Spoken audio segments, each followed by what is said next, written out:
Olá, bem-vindos a mais uma conversa. Hoje a gente mergulha num material bem interessante.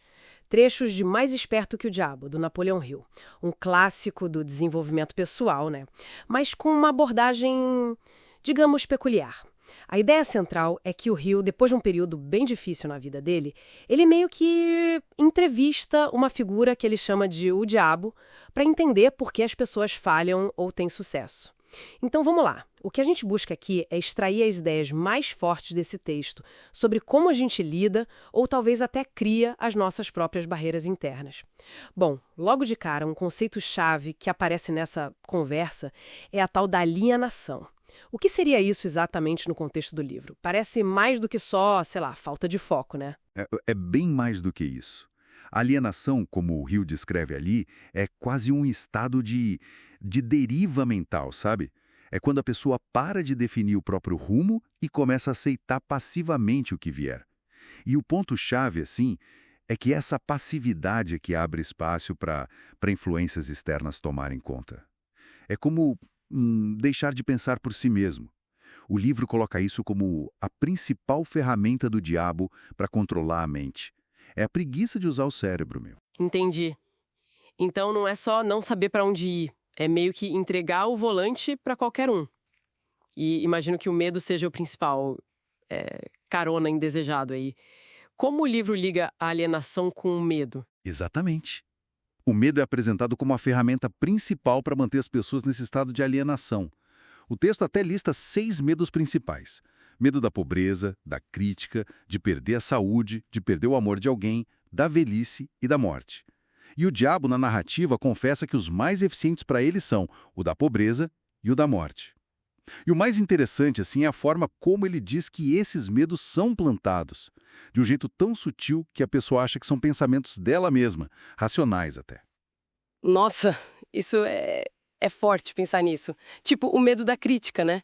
Quantas vezes isso impede alguém de, sei lá, apresentar uma ideia, começar algo novo? Pois é, e o livro sugere que esses medos, quando internalizados, viram quase um programa rodando em segundo plano, controlando a gente sem a gente nem perceber direito. Mas como é que uma coisa dessas vira, tipo, permanente na vida da pessoa? Fica tão enraizado assim? Então, aí entra outra ideia que o livro traz, a tal lei do ritmo hipnótico. A ideia é que a natureza, o universo, tende a fixar os nossos hábitos dominantes, principalmente os de pensamento.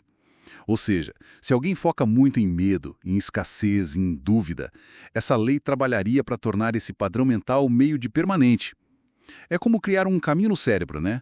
Quanto mais você passa por ele, mais fundo ele fica, e aí a realidade externa começa a espelhar isso. Vira um ciclo.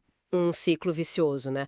Parece bem difícil de sair, mas se o livro descreve essa armadilha tão bem, ele deve dar uma saída também, imagino eu. Qual seria o caminho para quebrar esse ritmo hipnótico negativo? Sim, ele aponta uma saída clara. O próprio Hill conta no livro como ele descobriu o que chama de outro eu. Seria tipo uma força interior, uma versão mais sábia, mais resiliente dele mesmo. E essa descoberta veio justamente no momento de crise, de fracasso. Ele foi forçado a pensar diferente, a largar os velhos hábitos mentais. E isso se conecta direto com o que ele apresenta como o grande antídoto para a alienação e para o medo, a definição de propósito. Definição de propósito. Parece simples falando assim, mas dentro desse contexto todo, soa quase como uma arma de combate mental. É isso, ter clareza do que se quer para direcionar a própria mente? Exatamente isso. A definição de propósito é a ação consciente de tomar as rédeas da própria mente.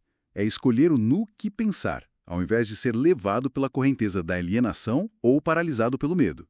Ter um propósito claro, bem definido, funcionaria como um escudo contra essas sugestões negativas e, ao mesmo tempo, como um motor para criar um novo ritmo hipnótico, só que positivo. Inclusive, o Hill até redefine o fracasso, né? Ele chama de derrota temporária e argumenta que toda derrota traz consigo a semente de um benefício igual ou maior. Muitas vezes, é o empurrão que a gente precisa para buscar essa força interior, o outro eu, e encontrar essa clareza de propósito. Muito interessante. Então, a grande mensagem que fica desses trechos é que o campo de batalha principal, segundo o Hill, é a nossa mente, né? É uma luta constante entre se deixar levar pela inércia, pela alienação, pelo medo, ou assumir o controle com um propósito firme e despertar essa força que a gente tem dentro. Em essência, é isso aí. Os trechos exploram muito essa dualidade.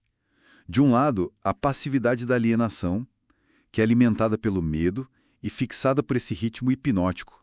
Do outro, a ação, a agência que vem da definição de propósito, que ativa o outro eu e usa até a dificuldade como degrau. É uma visão que coloca muito mais poder de escolha na nossa mão do que a gente imagina, né? Mas exige, claro, um esforço mental consciente. Isso deixa a gente pensando, né? Olhando para a nossa vida. Será que tem áreas onde a gente está meio nesse modo alienado? Agindo sem nenhum propósito muito claro, talvez sendo guiado por algum medo que a gente nem parou para identificar? E aí, seguindo a lógica do livro, qual seria o primeiro passo prático para retomar o controle do pensamento e definir um rumo? Fica a reflexão.